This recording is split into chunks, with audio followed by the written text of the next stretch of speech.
Nunca pensé que alguien pudiera cuestionar mi lucidez, sin mirarme a los ojos, mucho menos que esas personas fueran mi propia familia. La primera vez que escuché la palabra incapacidad, no fue en una sala de tribunal, ni en boca de un médico. Fue en una conversación entre susurros, en mi propia casa, creyendo que yo no estaba prestando atención. No está como antes, dijo uno. Hay que adelantarse, respondió otro. No dijeron mi nombre. No hizo falta. Yo entendí perfectamente de quién hablaban. Durante años, había llevado una vida tranquila, no perfecta, pero ordenada. Pagaba mis cuentas, tomaba mis decisiones, organizaba mis días sin pedir permiso. No necesitaba ayuda constante ni supervisión, pero algo había cambiado en su forma de mirarme. Ya no me veían como madre, ni como hermana, ni siquiera como persona adulta. Me veían como un riesgo. El cambio fue sutil al principio. Preguntas innecesarias, repetidas. Si recordaba tal cosa, si estaba segura de haber hecho aquello, si no sería mejor que alguien más se encargara. Yo respondía con normalidad, sin darle demasiada importancia. Pensé que era preocupación. Me equivoqué. Un día, noté que hablaban entre ellos con más frecuencia. Llamadas largas. Reuniones sin mí. Cuando preguntaba, me decían que eran cosas de la familia. Yo asentía. No imaginaba hasta qué punto esas cosas me incluían sin incluirme. La notificación llegó semanas después. Una carta formal. Lenguaje frío. Términos legales. Decía que se había iniciado un proceso para evaluar mi capacidad de tomar decisiones por mí misma. Leí la frase varias veces. No porque no la entendiera, sino porque necesitaba confirmar que era real. No mencionaba acusaciones directas. Hablaba de prevención, de protección, de bienestar, palabras suaves para una intención dura. Al final del documento, aparecían firmas conocidas. Demasiado conocidas. No sentí rabia inmediata. Sentí algo más inquietante, claridad. Comprendí de golpe todas las conversaciones pasadas, las miradas, la prisa. No era cuidado, era control. Y lo estaban intentando por la vía que menos ruido hacía. Decidí no decir nada de inmediato. No los confronté, no los llamé. Guardé la carta y seguí con mi rutina. Quería entender hasta dónde habían llegado antes de mover una sola pieza. Los días siguientes fueron reveladores. Cambiaron el tono conmigo. Más amables, más atentos, demasiado, como si ya estuvieran actuando para una audiencia invisible. Yo los observaba. Cada gesto parecía ensayado. Uno de ellos me acompañó a hacer compras por seguridad. Otro insistió en manejar para que yo descansara. Acepté, no porque lo necesitara, sino porque quería ver hasta dónde llegaban. El exceso de cuidado suele delatar el plan. Empecé a recordar conversaciones pasadas.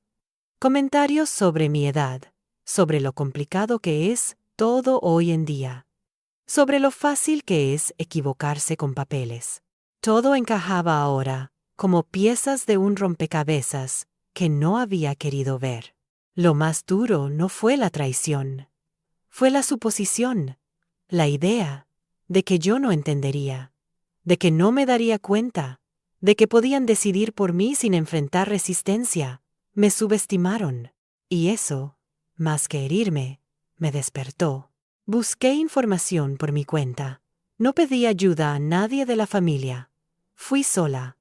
Leí, pregunté, entendí el proceso, entendí mis derechos, y entendí algo crucial. Mientras yo pudiera demostrar lucidez, nada estaba decidido. Eso me devolvió el control interno. No el legal todavía, pero el mental. Y cuando uno recupera eso, deja de actuar desde el miedo. No dormí bien durante varios días. No por ansiedad, sino por actividad mental. Pensaba, repasaba, Planeaba. No una venganza impulsiva, sino una respuesta firme, porque sabía que cualquier error sería usado en mi contra. La primera reunión oficial fue tensa. Había un profesional, un expediente, preguntas estructuradas. Yo respondí con calma, sin exagerar, sin minimizar. Contesté exactamente lo que me preguntaron, ni más ni menos. Noté sorpresa. No esperaban coherencia, esperaban confusión. Eso jugó a mi favor. Al salir, uno de mis familiares me sonrió como si nada hubiera pasado.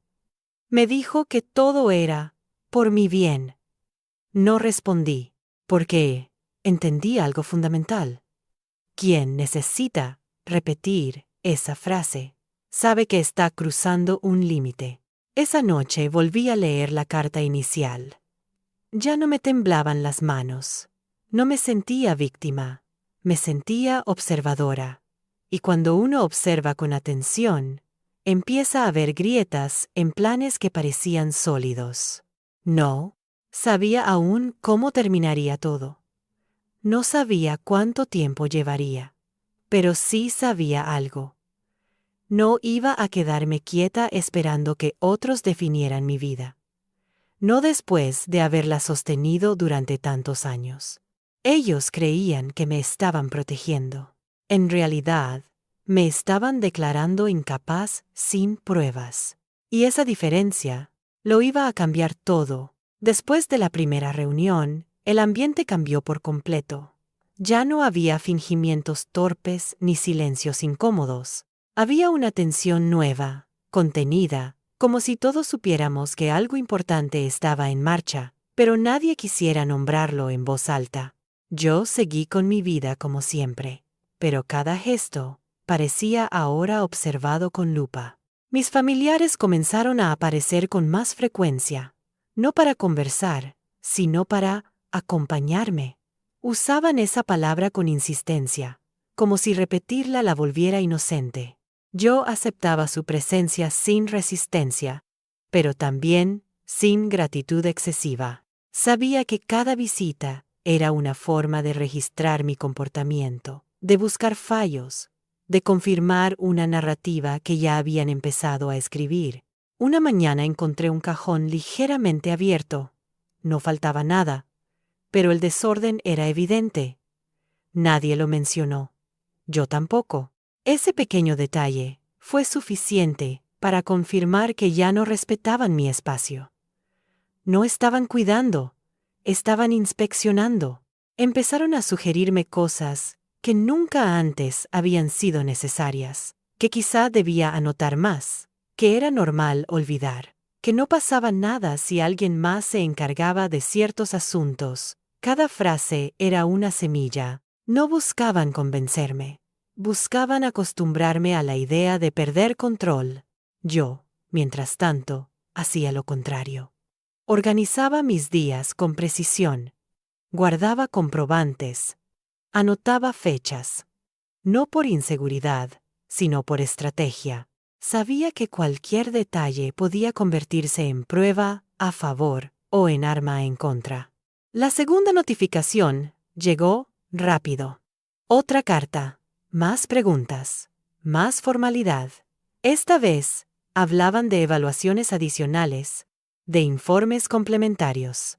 El proceso avanzaba con una velocidad que ya no dejaba lugar a dudas. Alguien estaba empujando desde atrás. No llamé a nadie de la familia. No pedí explicaciones. Aprendí que, cuando alguien se siente descubierto, la negación suele ser más dañina que la verdad. Preferí seguir observando. En una de las visitas, uno de ellos cometió un error. Me habló de cuando todo esté resuelto. Usó el pasado para referirse a mí, como si mi capacidad ya fuera un asunto cerrado. Me miró esperando que no reaccionara. Sonreí. Ese gesto lo descolocó más que cualquier reproche. Empecé a notar que no todos estaban igual de cómodos con la situación. Algunos evitaban mirarme a los ojos. Otros exageraban la amabilidad.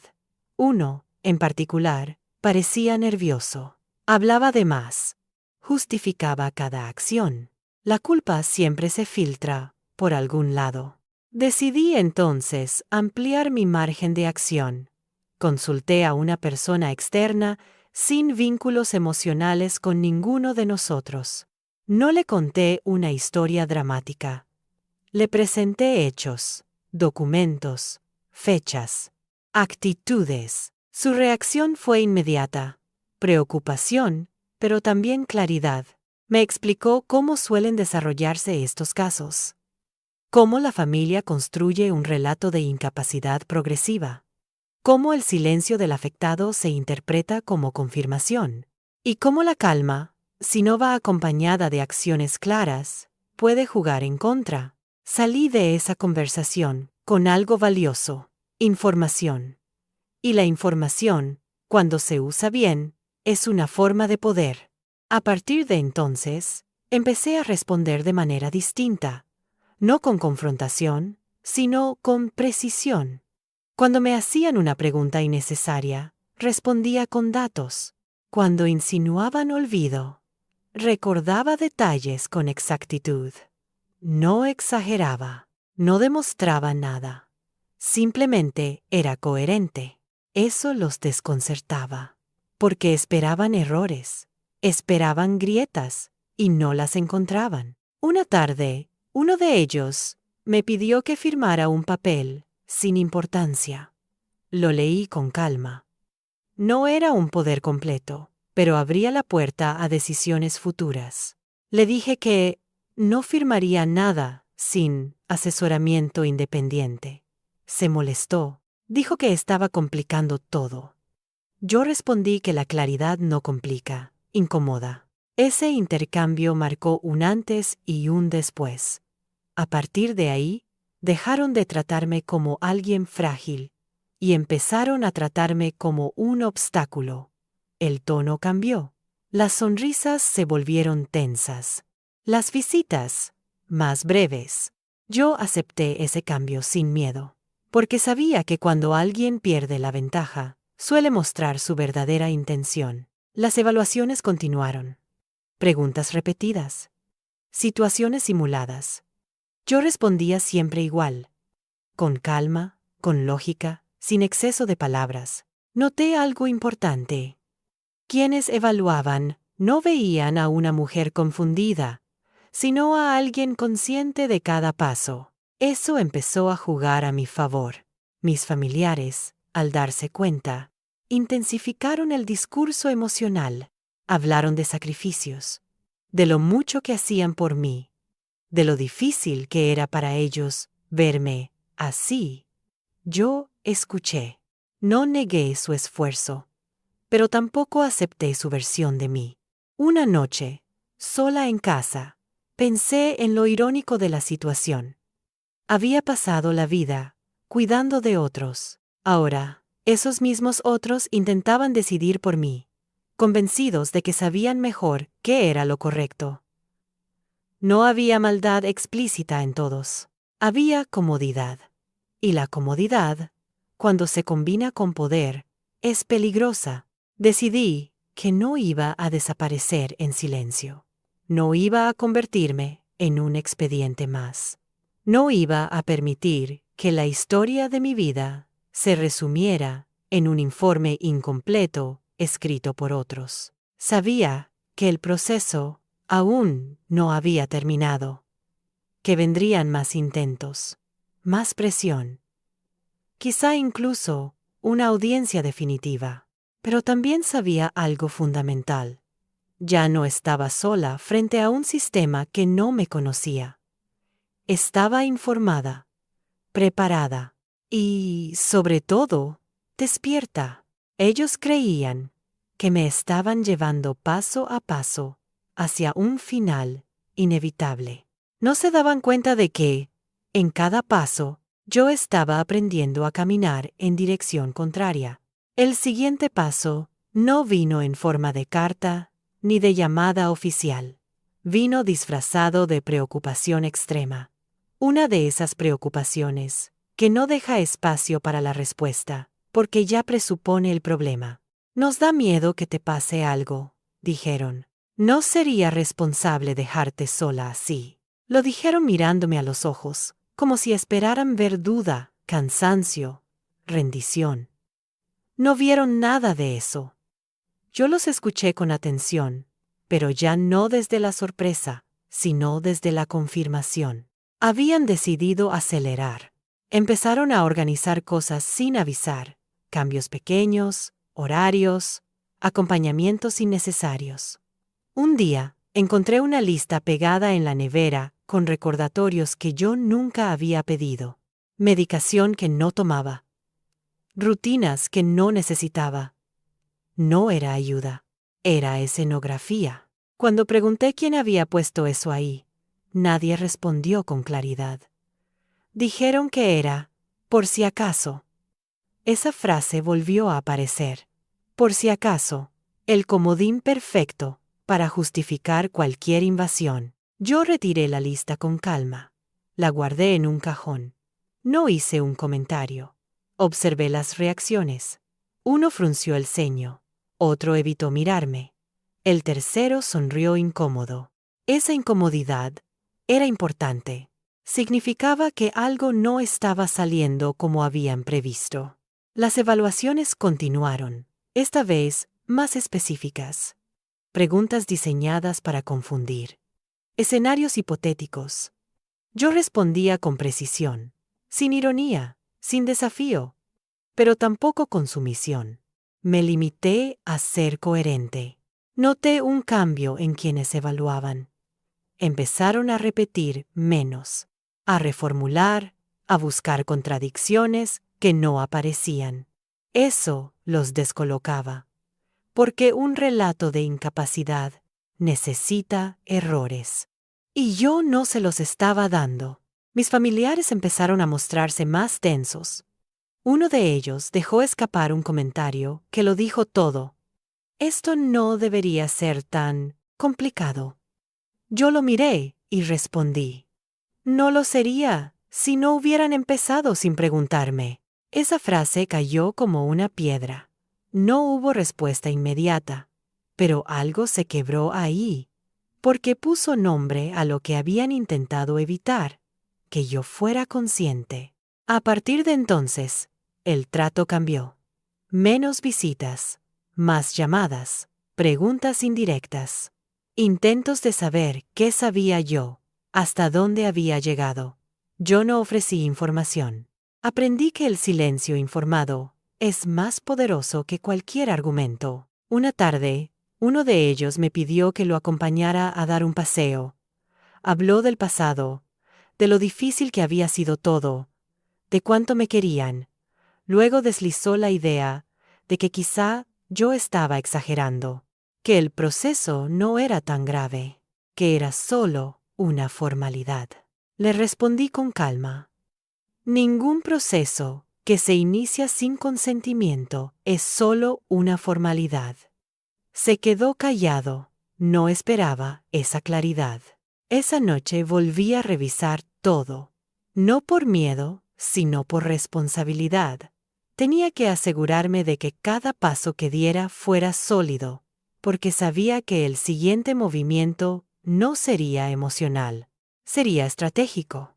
Decidí entonces formalizar algo que había postergado. Dejé constancia escrita de mis decisiones, no para provocar, sino para proteger. Documenté mi posición, mis límites, mi voluntad. Lo hice de manera discreta, pero legalmente clara. Mis familiares no lo supieron de inmediato, pero lo intuyeron, porque el tono de sus llamadas cambió. Ya no eran condescendientes, eran cautelosas. Cuando alguien se vuelve cauteloso, es porque ha perdido ventaja. Uno de ellos intentó intimidarme de forma sutil. Habló de lo costoso que podía ser todo esto, de lo largo del proceso, de lo cansador que sería para mí. Yo escuché y respondí algo simple. El cansancio no me asusta. La injusticia, sí. Ese intercambio cerró cualquier posibilidad de manipulación emocional directa. A partir de ahí, ya no intentaron convencerme con palabras suaves. Empezaron a preparar algo más serio. Recibí una nueva notificación. Esta vez hablaban de una audiencia próxima, de una instancia decisiva. Leí el documento con atención. No sentí miedo, sentí enfoque, porque sabía que esa audiencia no sería solo una evaluación, sería un escenario donde se definiría quién controlaba la narrativa. Me preparé en silencio. No conté mis planes. No busqué aliados innecesarios. Me limité a asegurar que mi voz estuviera respaldada por hechos, no por emociones. Mis familiares, mientras tanto, se movían con más nerviosismo. Intentaban anticiparse. Llamaban a terceros. Pedían opiniones. Querían reforzar su versión antes de que fuera tarde. Yo dejé que lo hicieran. Cada movimiento apresurado suele dejar huellas. La noche anterior a la audiencia, dormí poco. No por ansiedad, sino por concentración. Repasé mentalmente cada conversación, cada gesto, cada intento de control. Todo estaba ahí, claro, como un mapa. No sabía cómo reaccionarían cuando entendieran que yo no iba a ceder, que no iba a desaparecer, que no iba a aceptar un papel que no me correspondía. Pero sabía algo esencial. Ya no podían tratarme como alguien que no entiende lo que está pasando. Habían apostado a mi silencio. Habían contado con mi cansancio. No contaron con mi lucidez. Y al día siguiente, cuando me senté frente a quienes debían decidir, lo hice con la tranquilidad de quien ya no necesita defenderse, sino simplemente decir la verdad. Ellos pensaban que esa audiencia era el final del camino para mí. No sabían que, en realidad, era el comienzo del suyo. La sala no era grande, pero el aire pesaba, no por solemnidad, sino por la cantidad de cosas no dichas que flotaban entre las personas sentadas allí. Yo llegué unos minutos antes. Me senté recta, sin papeles en la mano, sin gestos innecesarios. Sabía que iban a observar cada detalle. Y no iba a regalarles ninguno. Mis familiares entraron después, separados, evitando mirarse entre ellos. Esa desorganización era nueva. Hasta entonces se habían movido como un bloque. Ahora, cada uno parecía cargar su propia versión de la historia. Eso nunca es buena señal, cuando se pretende imponer una narrativa única. Cuando comenzó la audiencia, hablaron primero, como estaba previsto, expusieron su preocupación. Usaron palabras medidas. Hablaron de protección, de seguridad, de prevención. Nadie mencionó dinero. Nadie habló de propiedades. Nadie dijo la palabra control, pero todo estaba ahí, escondido entre frases largas y pausas calculadas. Yo escuché sin interrumpir, no porque estuviera de acuerdo, sino porque sabía que cada segundo que hablaban sin oposición era una oportunidad para que se rebelaran solos. En un punto, uno de ellos exageró. Dijo que yo había olvidado cosas importantes, que confundía fechas, que necesitaba supervisión constante. Cuando llegó mi turno, no reaccioné de inmediato. Pedí que se aclarara a qué hechos concretos se refería. Hubo silencio, un silencio incómodo, miradas rápidas entre ellos. Finalmente, alguien mencionó un episodio menor, sacado de contexto, inflado hasta parecer alarmante. Yo asentí con calma y expliqué exactamente qué había pasado, con detalles, con coherencia, con fechas precisas. La diferencia fue evidente. Mientras ellos hablaban en generalidades, yo respondía con hechos. Eso cambia el equilibrio en cualquier sala. No importa cuán formal sea el proceso. La verdad bien explicada siempre pesa más que la preocupación teatral. El evaluador tomó nota. Hizo preguntas adicionales, esta vez dirigidas a ellos. Preguntas simples, directas, preguntas que requieren consistencia. Y ahí empezaron los problemas. Uno respondió algo que contradecía lo dicho minutos antes. Otro intentó corregirlo. El tercero se mantuvo en silencio demasiado tiempo. Yo no intervine. No era necesario. Cuando un relato se sostiene solo por miedo, se desarma con precisión. En un momento, el evaluador me miró y preguntó si yo comprendía por qué se estaba llevando a cabo ese proceso. Respondí que sí. Dije que entendía que había preocupación, pero que también entendía que había decisiones tomadas sin mi consentimiento. Que eso era lo que me traía allí. No fue una acusación, fue una constatación. El tono importó, porque no buscaba culpables, buscaba límites. Se habló entonces de posibles medidas temporales. Supervisión parcial. Revisión de decisiones. Yo escuché con atención, y cuando me dieron la palabra, aclaré algo fundamental, que estaba dispuesta a colaborar, pero no a ceder derechos que no habían sido legalmente cuestionados con pruebas reales. Esa frase cambió la dinámica, porque dejó claro que no estaba negando el diálogo, pero tampoco aceptando imposiciones. Es una línea fina y muy difícil de cruzar para quien espera sumisión. La audiencia terminó sin una resolución inmediata. Se anunció que habría una revisión más profunda del expediente. Eso no era una victoria, pero tampoco una derrota. Para mí, era exactamente lo que necesitaba: tiempo y análisis. Mis familiares se levantaron rápido. No se acercaron. No hicieron comentarios. Yo me quedé unos segundos más, recogiendo mis cosas con calma. Salí sin mirar atrás. En los días siguientes, el contacto disminuyó aún más. Ya no había llamadas diarias, no había mensajes insistentes, solo silencios largos. Eso confirmaba algo. Habían entendido que el terreno ya no les pertenecía por completo. Aproveché ese espacio para fortalecer mi posición. No con gestos grandilocuentes, sino con coherencia cotidiana. Continué con mis rutinas. Tomé decisiones pequeñas, visibles, responsables. Dejé registro de todo, no por paranoia, sino por claridad. Sabía que cualquier paso en falso sería usado en mi contra. Así que no di ninguno. Una semana después, recibí una comunicación informal.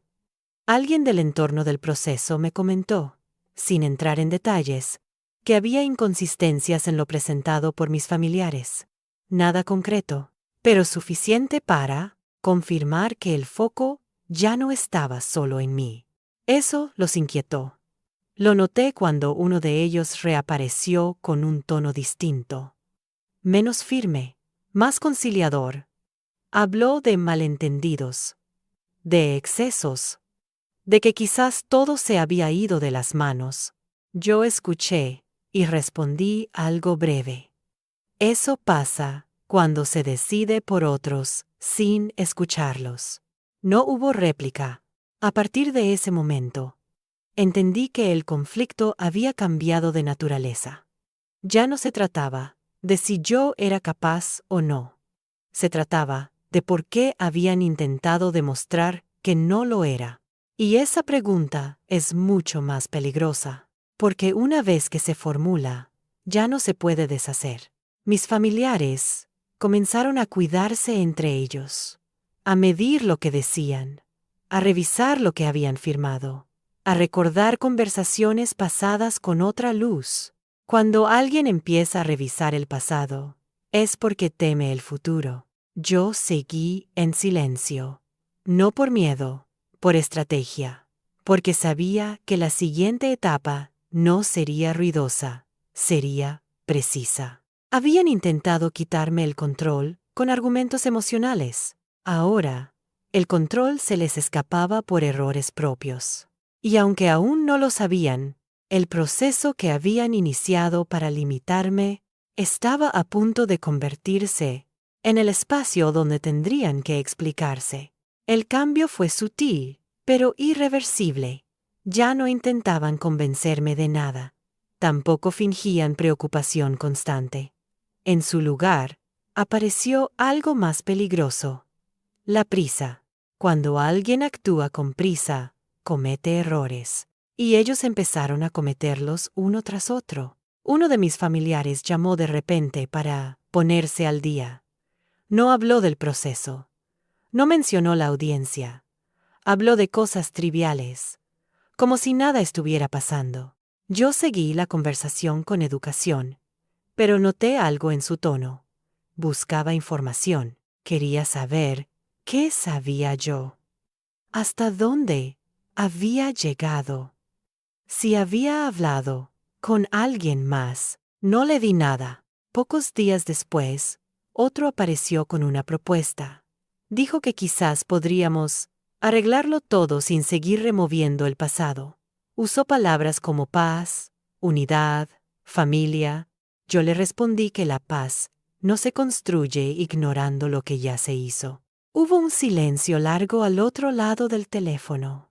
Luego colgó. Ese fue el momento exacto en que entendí que estaban perdiendo el control del relato. Comenzaron entonces las contradicciones públicas, comentarios hechos a terceros que no coincidían entre sí, versiones que cambiaban según quién escuchara. Personas que antes repetían un mismo discurso ahora daban explicaciones distintas. Nada de eso era casual. Era el reflejo de un plan que se había construido rápido y sin pensar en las consecuencias. Mientras tanto, yo seguía con mi rutina. Cada gesto cotidiano se convirtió en una prueba silenciosa. Pagos hechos a tiempo. Decisiones coherentes. Responsabilidades asumidas sin ayuda. No hacía nada extraordinario. Justamente, eso era lo extraordinario para quienes esperaban verme fallar. Una mañana recibí un documento adicional. No era una resolución, pero sí una solicitud de información complementaria. Leí con atención. Esta vez, las preguntas no estaban dirigidas solo a mí. También pedían aclaraciones sobre actuaciones previas de mis familiares, sobre autorizaciones, sobre decisiones tomadas sin mi presencia. Esa fue la primera señal clara de que el foco se estaba desplazando. No los llamé, no los confronté, dejé que se enteraran solos, porque sabía que la ansiedad haría el resto, y no me equivoqué. Uno de ellos apareció sin avisar. Llegó con una sonrisa forzada y una excusa poco creíble. Dijo que estaba preocupado por mi estado. Yo lo invité a sentarse. Le ofrecí café. Lo escuché hablar durante varios minutos, sin decir nada. Cuanto más hablaba, más se enredaba. En un momento, se contradijo. Dijo que ciertas decisiones se habían tomado conmigo presente. Yo lo miré y le recordé, con fecha exacta, que ese día yo no estaba en la ciudad. Se quedó quieto, bajó la mirada, cambió de tema. No lo corregí con dureza. No era necesario. La verdad, cuando se expone con calma, suele ser devastadora.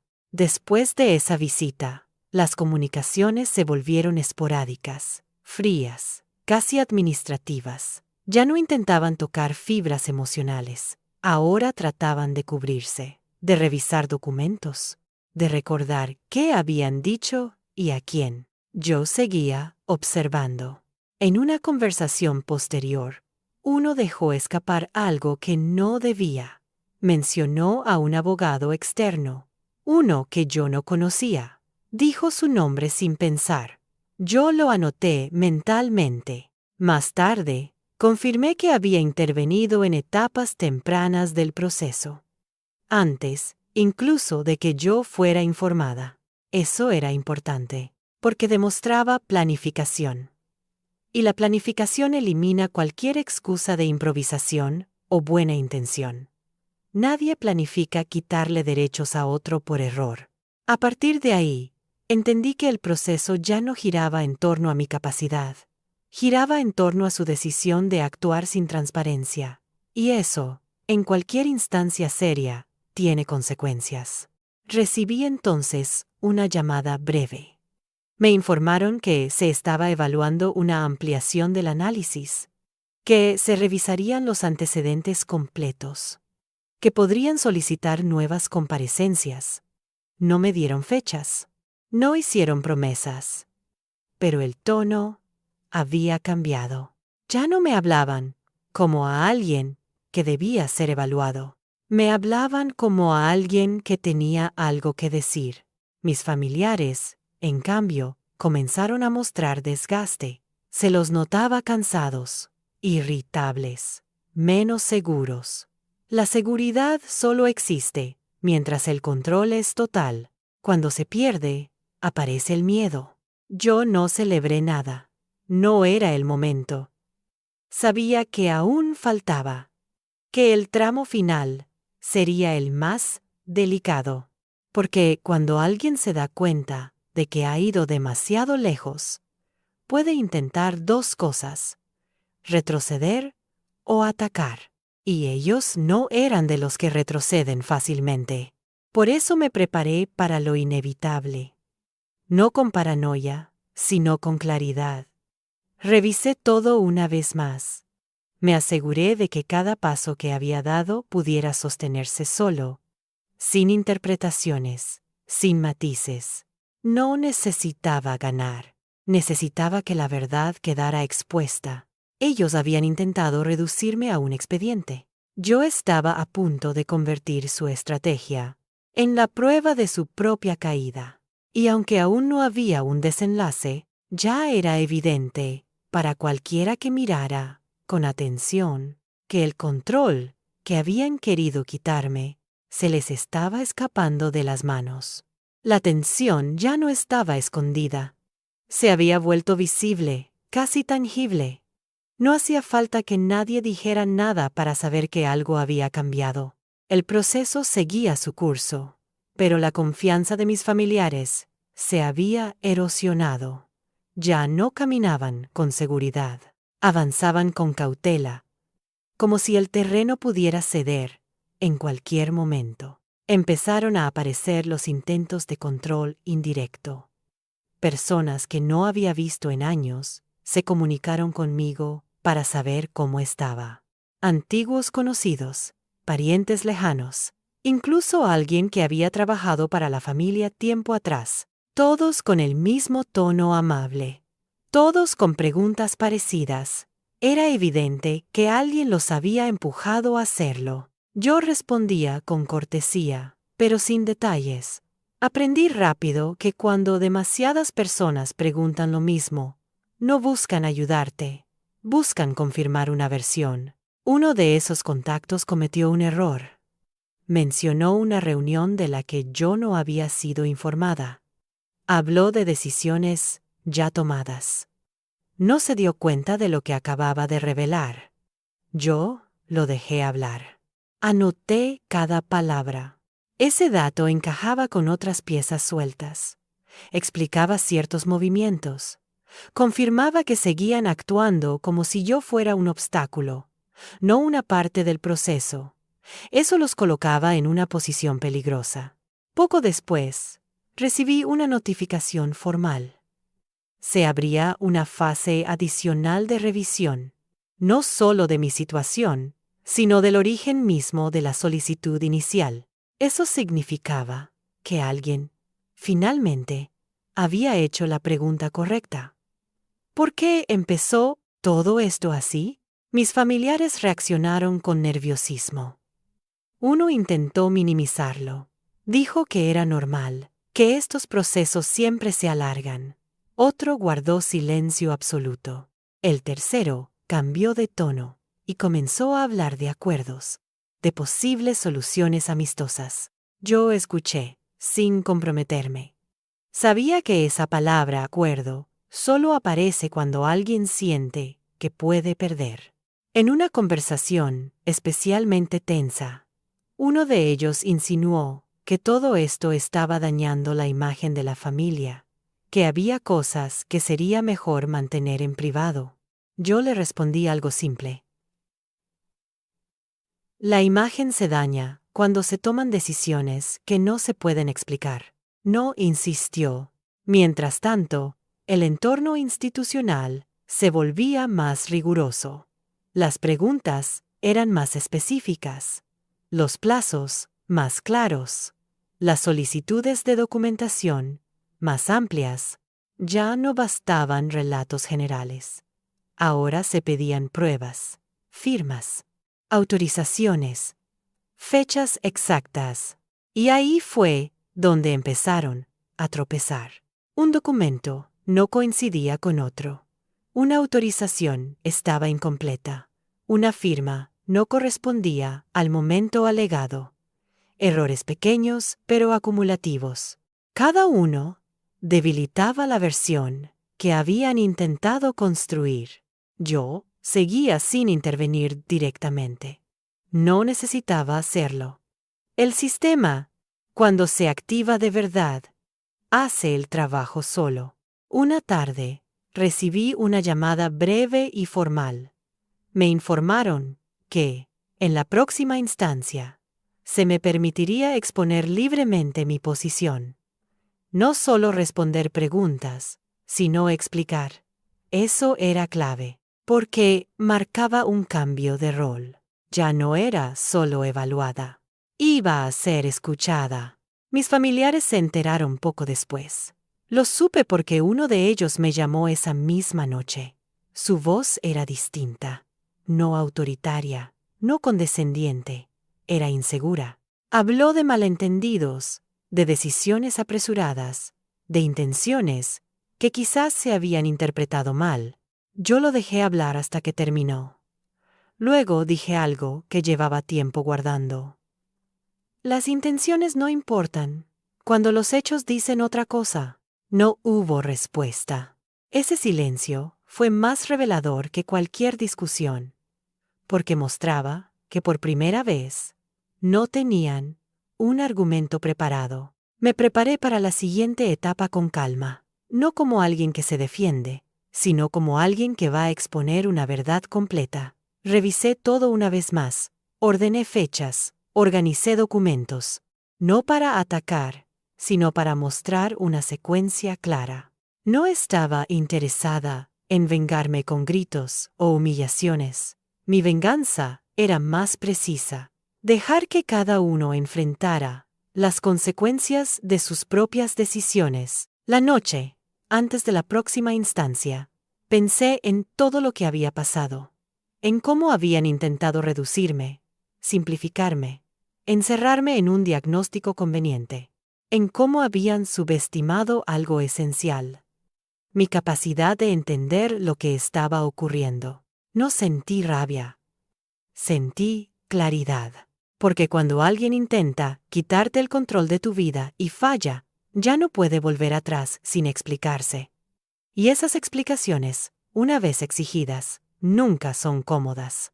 Mis familiares habían iniciado este camino, creyendo que yo no opondría resistencia, que me cansaría, que aceptaría. Ahora, estaban a punto de descubrir que el silencio no siempre es rendición. A veces es preparación. Y lo que vendría después no sería ruidoso, pero sí definitivo. La última etapa no llegó de golpe. Llegó en forma de desgaste, de pequeños gestos, de silencios prolongados que decían más que cualquier amenaza directa. El proceso seguía avanzando, pero ya no con la intensidad inicial. Ahora era más lento, más meticuloso, y eso, para quienes habían apostado por una solución rápida, era desesperante.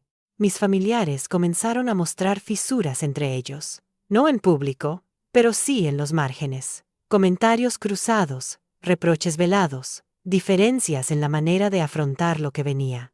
Lo supe porque algunos empezaron a contradecir a otros en conversaciones separadas. Nada grave por sí solo, pero suficiente para demostrar que la unidad que habían mostrado al inicio ya no existía. Uno de ellos, el más impulsivo, dejó escapar algo que confirmó mis sospechas. Dijo que nunca pensó que esto se les iría tanto de las manos. Esa frase, tan simple, revelaba mucho. No hablaba de preocupación por mí. Hablaba de pérdida de control, de un plan que ya no respondía a quienes lo habían iniciado. Yo no respondía a ese comentario. No hacía falta. Cuando alguien reconoce que algo se le ha escapado, ya ha admitido su error más grande. Las instancias formales continuaron, cada vez con más atención al detalle. Ya no se trataba solo de evaluar una situación presente, sino de entender cómo se había construido el relato inicial. ¿Qué motivaciones hubo? ¿Qué omisiones? ¿Qué decisiones se tomaron sin transparencia? En una de esas comunicaciones, me informaron que se habían detectado discrepancias relevantes. No entraron en detalles, pero el tono era distinto, más serio, más cuidadoso. Ya no hablaban de prevención, sino de responsabilidad. Esa palabra pesa. Mis familiares reaccionaron con nerviosismo creciente. Uno empezó a enviar mensajes largos, explicativos, llenos de justificaciones innecesarias. Otro optó por el silencio absoluto. El tercero intentó mostrarse colaborador, casi servicial, como si eso pudiera revertir lo que ya estaba en marcha. Yo observaba sin intervenir, porque entendía algo fundamental. Cualquier movimiento mío en ese punto podía ser usado para cambiar el foco. Y el foco, por primera vez, no estaba sobre mí. Recibí entonces una convocatoria clave. Me informaron que tendría un espacio final para exponer mi posición de forma completa, sin interrupciones. No como respuesta, sino como relato. Esa diferencia lo era todo, porque me permitía ordenar los hechos desde el inicio, sin fragmentarlos. Me preparé con calma. No escribí discursos grandilocuentes. No ensayé frases impactantes.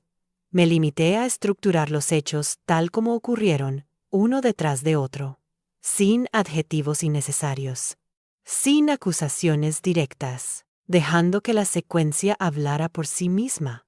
La noche anterior, uno de mis familiares intentó contactarme, no para discutir, para entender cómo me sentía. Esa pregunta, tan tarde, sonó vacía. Yo respondí con honestidad. Me siento clara. No insistió. El día de la exposición llegué temprano. Me senté frente a quienes debían escuchar. Noté algo en sus miradas. Ya no había duda. Había atención. Eso cambia todo. Comencé desde el principio. Expliqué cómo me enteré del proceso. ¿Qué decisiones se tomaron sin mí? ¿Cómo se construyó una narrativa que no me incluía? No elevé la voz, no mostré enojo, me limité a describir. A medida que avanzaba, vi cómo algunos tomaban notas con más rapidez. Otros levantaban la mirada cuando mencionaba fechas clave. Nadie me interrumpió. Hablé también de lo que no se dijo, de las omisiones, de cómo ciertas preocupaciones aparecieron solo después de que yo expresara desacuerdo, de cómo la protección coincidía siempre con decisiones que me quitaban autonomía. No acusé a nadie por nombre. No fue necesario. La secuencia era clara. Cuando terminé, hubo un silencio largo, no incómodo, reflexivo. Luego agradecieron mi exposición y dieron por cerrada la instancia. Mis familiares salieron antes que yo. No me miraron. No dijeron nada. Yo me tomé mi tiempo, no por orgullo, sino por convicción. Sabía que ese era el último momento en el que el relato estaba completamente en mis manos. En los días siguientes, El contacto fue mínimo. Nadie presionó. Nadie explicó. Nadie intentó corregir nada. Eso era una señal clara. Ya no estaban seguros de nada. Finalmente, llegó la comunicación final. No fue dramática. No hubo frases grandilocuentes. Fue precisa, clara. Se establecía que no había fundamento suficiente para limitar mis derechos, que el proceso se había iniciado con información incompleta, que se revisarían las actuaciones de quienes lo promovieron. Leí ese documento con calma. No sentí euforia, sentí cierre. Mis familiares reaccionaron de maneras distintas. Uno se mostró ofendido, otro intentó justificarse. El tercero desapareció por completo. Yo no respondí a ninguno. No necesitaba hacerlo, porque la verdadera consecuencia no estaba en lo que decía el documento, sino en lo que implicaba. Habían quedado expuestos, no como villanos caricaturescos, sino como personas que intentaron controlar algo que no les pertenecía. Y eso, una vez visto, no se olvida. No busqué venganza pública, no conté mi historia para humillar. Mi inticam fue más silencioso y más duradero. Dejé que cada uno cargara con el peso de sus propias decisiones. Ellos pensaron que podían decidir por mí. Pensaron que el silencio era debilidad. No entendieron que el silencio, cuando es consciente, es la forma más peligrosa de resistencia. Después de la exposición, el tiempo empezó a comportarse de otra manera. Ya no avanzaba con la urgencia de los primeros días, ni con la tensión constante de las audiencias. Ahora era un tiempo denso, silencioso, lleno de expectativas no expresadas. Ese tipo de tiempo que incomoda a quienes necesitan resultados rápidos. Mis familiares parecían atrapados en ese mismo estado. No sabían qué hacer con la espera, porque mientras el proceso estaba abierto, no podían avanzar, pero tampoco retroceder. Cualquier movimiento en falso podía empeorar su situación. Yo, en cambio, seguí con mi vida. No fue un gesto de desafío, fue una forma de recuperar algo que habían intentado arrebatarme: la normalidad. Me levantaba a la misma hora, cumplía con mis compromisos, tomaba decisiones pequeñas y visibles. Todo aquello que habían puesto en duda, yo lo ejercía con naturalidad. Sabía que me observaban, no directamente, pero a través de terceros. Personas que preguntaban cómo me veía, comentarios que llegaban de forma indirecta. Yo no hacía nada para aparentar fortaleza. Simplemente era coherente.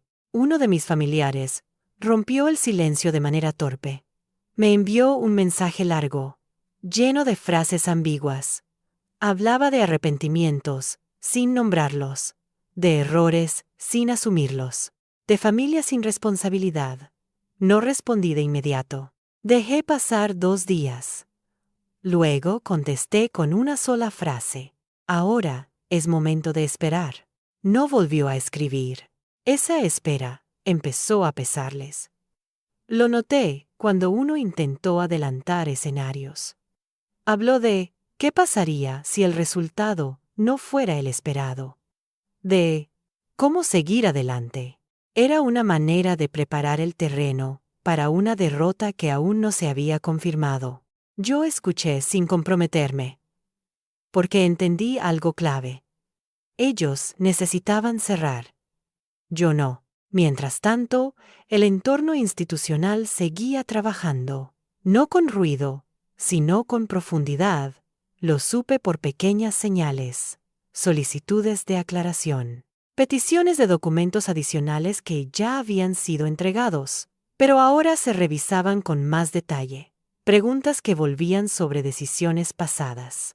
Eso significaba que no se estaban conformando con una respuesta superficial.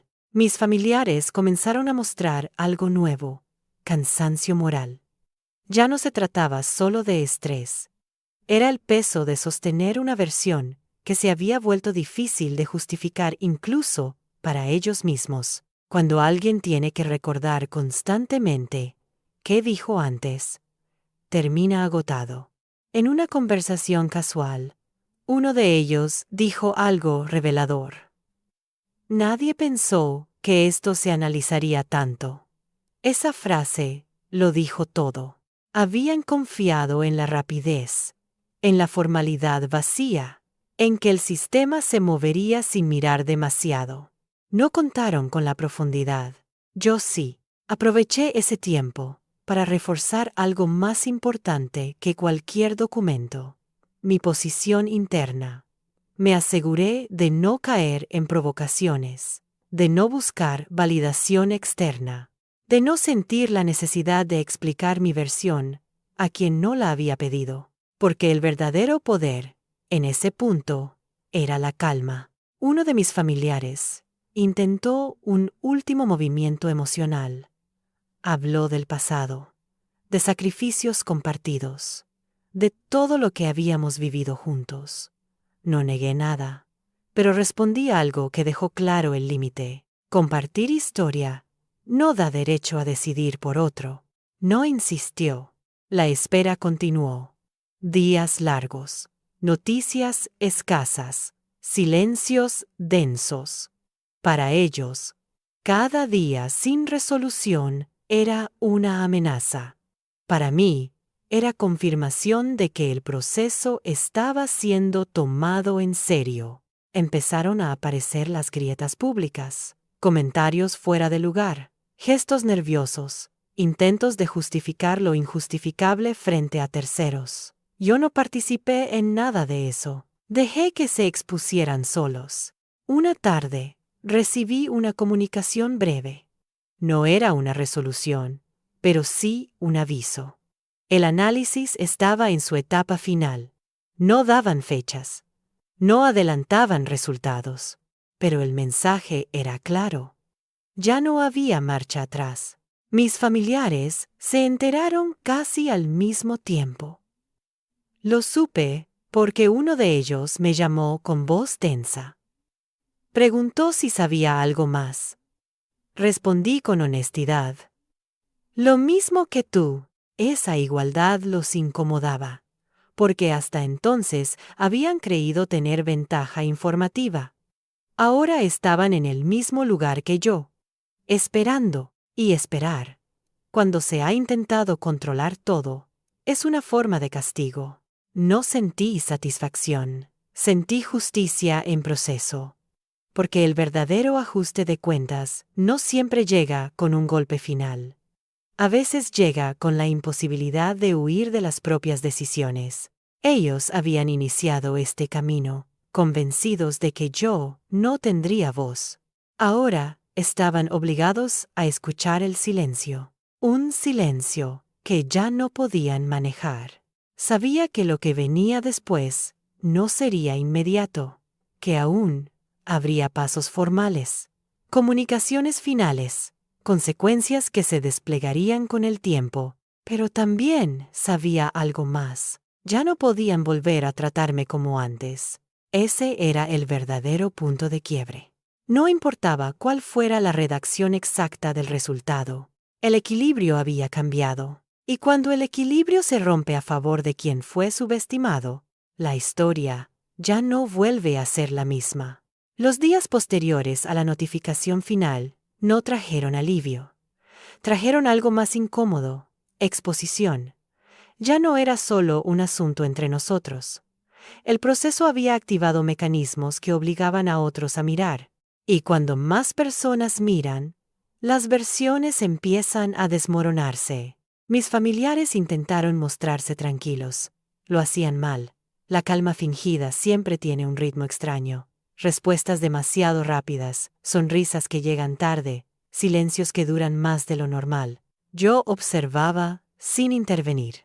Porque cuando alguien está perdiendo el control, lo peor que puedes hacer es recordárselo. Uno de ellos cometió un error que no necesitaba ser señalado. Habló de mí frente a una persona que ya había leído parte del expediente. No lo sabía. Se notó en la forma en que cambió el tono cuando entendió que su discurso ya no encajaba. Intentó corregirse, pero era tarde. La duda ya estaba sembrada. Eso fue clave, porque no hay nada que desgaste más que la duda externa. Mientras el conflicto se mantiene dentro de una familia, se puede manipular. Pero cuando otros empiezan a contrastar versiones, la narrativa pierde rigidez. Yo seguí actuando igual. No di entrevistas emocionales, no busqué aliados, no pedí comprensión. Me limité a responder cuando era necesario y a callar cuando no lo era. Esa coherencia empezó a incomodar. Uno de mis familiares me pidió hablar como adultos. Acepté. Nos sentamos en un lugar neutral. El intento era claro, medir hasta dónde había llegado mi determinación. Habló de cansancio, de lo duro que había sido para todos, de cómo esto estaba afectando la imagen familiar. No respondí de inmediato. Dejé que terminara. Luego dije algo simple. Esto no empezó cuando tú te cansaste. Empezó cuando decidiste por mí. No hubo réplica inmediata, porque esa frase no atacaba, pero tampoco dejaba espacio para excusas. Intentaron entonces otro enfoque, el pragmatismo. Hablaron de acuerdos, de soluciones intermedias, de cerrar el tema sin más daño. Yo escuché, y por primera vez dejé claro algo que hasta entonces había mantenido implícito. Ya no estoy negociando mi capacidad, eso ya fue evaluado. El silencio que siguió fue largo, demasiado largo para ser cómodo. Empezaron a entender que no podían volver atrás, que no había un botón de reinicio, que el proceso no solo estaba en manos de una institución, sino también en la percepción de quienes ahora observaban. Esa noche, uno de ellos llamó a otra persona de la familia. Lo supe después. Buscaba apoyo, validación, alguien que confirmara que aún tenían razón. Pero lo que encontró fue cautela. Nadie quería involucrarse demasiado. Nadie quería quedar del lado equivocado. La soledad empezó a notarse. Yo, en cambio, sentí algo que no había sentido en mucho tiempo. Estabilidad. No porque todo estuviera resuelto, sino porque ya no estaba en duda quién era yo, mi capacidad, mi criterio, mi derecho a decidir. Eso ya no podía ser cuestionado sin consecuencias. Al día siguiente, recibí una comunicación adicional. No era el cierre, pero sí una confirmación importante. El informe final estaba siendo redactado. Eso significaba que ya no se estaban recopilando opiniones, sino conclusiones, que lo esencial ya estaba claro. No compartí esa información. No porque quisiera ocultarla, sino porque ya no necesitaba hacerlo. Ellos se enterarían cuando correspondiera. En los mismos términos que yo, la tensión aumentó. Se notaba en los mensajes breves, en las llamadas perdidas, en las visitas que ya no se concretaban. El control que habían intentado ejercer se había vuelto en su contra. Ahora eran ellos los que esperaban. Uno de mis familiares intentó una última estrategia, el victimismo. Habló de cómo esto los estaba destruyendo, de lo injusto que era todo, de lo mucho que habían hecho por mí. No discutí los hechos pasados, pero marqué una línea clara. Hacer algo por alguien no da derecho a anularlo. Esa frase cerró la conversación. A partir de ahí, el trato cambió. Más cuidado, más distancia, menos seguridad. Ya no hablaban como quienes mandan, sino como quienes temen el resultado. Eso, por sí solo, ya era un giro significativo. Yo no celebré. No hice gestos de triunfo, porque entendía algo fundamental. El verdadero desenlace no sería ruidoso. No habría gritos ni confesiones dramáticas. Sería administrativo, sobrio, definitivo. Y eso, para quienes habían actuado desde la manipulación, era lo más temido. La espera continuó. Pero ya no era una espera vacía, era una cuenta regresiva silenciosa. Mis familiares comenzaron a preparar explicaciones. Se notaba en la forma en que hablaban del futuro, en los si pasa esto y si pasa lo otro, en la necesidad de justificar decisiones antes de que fueran cuestionadas. Yo no preparé nada, porque no necesitaba defender una versión. La mía ya estaba documentada. Un día, uno de ellos me preguntó directamente si guardaba rencor. Pensé la respuesta con cuidado. No porque fuera difícil, sino porque debía ser precisa. No, guardo memoria. Esa diferencia lo dejó incómodo, porque el rencor se puede desacreditar. La memoria, no. Sabía que el final estaba cerca. No en términos de tiempo exacto, pero sí de inevitabilidad. El proceso había avanzado demasiado. Las piezas ya estaban colocadas. Lo que vendría no podía ser revertido con palabras. Y mientras ellos intentaban anticipar el golpe, yo me limité a estar presente, a ocupar el espacio que siempre había sido mío, pero que habían intentado vaciar. El control que me habían quitado ya no estaba en sus manos, y lo sabían. Ese conocimiento los acompañaba en cada gesto, en cada silencio, en cada intento fallido de recuperar algo que ya habían perdido. El cierre se acercaba, no como una explosión, sino como una verdad que ya no podía ocultarse. La resolución llegó sin ceremonia. No hubo dramatismo, ni discursos largos, ni miradas cruzadas. Solo un documento claro, preciso, imposible de interpretar de otra manera. Todo aquello que habían intentado construir durante meses se redujo a unas cuantas páginas que decían, con absoluta frialdad, que estaban equivocados. No incompetente, no incapaz, no manipulable, capaz, plena, con derecho absoluto a decidir. Mis familiares no estuvieron presentes cuando lo leí. Tampoco lo necesitaban, porque lo importante no era su reacción inmediata, sino lo que venía después, y eso ya no dependía de emociones. Cuando se enteraron, el tono cambió por completo. Las palabras fueron cuidadosas, demasiado. Las frases largas, medidas, como si cada una pudiera usarse en su contra. Ya no hablaban desde la autoridad, sino desde la precaución. Y esa diferencia era irreversible. Uno de ellos intentó explicarse. Dijo que todo se había salido de control. Otro habló de malentendidos. No respondí. Porque en ese punto, cualquier palabra mía habría sido innecesaria. El documento ya había hablado por mí. No hubo disculpas claras. Tampoco las esperaba, porque el verdadero castigo no era la culpa, sino la pérdida de poder. Ya no podían decidir, ya no podían intervenir, ya no podían presentarse como protectores, cuando en realidad habían sido invasores. El control había cambiado de manos.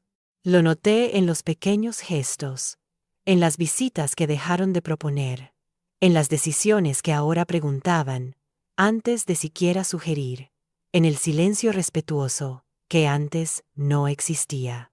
Yo no celebré, no hice ningún anuncio, no cerré puertas con violencia. Simplemente seguí adelante. Recuperé lo que siempre había sido mío, mi autonomía. Y eso, para quienes habían intentado quitármela, fue más duro que cualquier enfrentamiento. Con el tiempo, entendieron que no había marcha atrás, que el episodio no podía borrarse ni reescribirse, que su intento de control había quedado registrado, no solo en papeles, sino en la memoria de quienes observaron todo el proceso. Algunos intentaron reconstruir la relación, otros se mantuvieron a distancia. Yo acepté ambas cosas con la misma calma, porque ya no necesitaba aprobación ni cercanía forzada. Había aprendido algo esencial.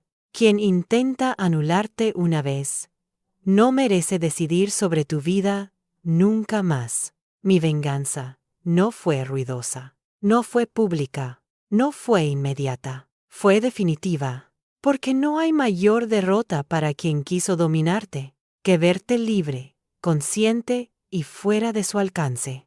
Y eso, no pudieron soportarlo.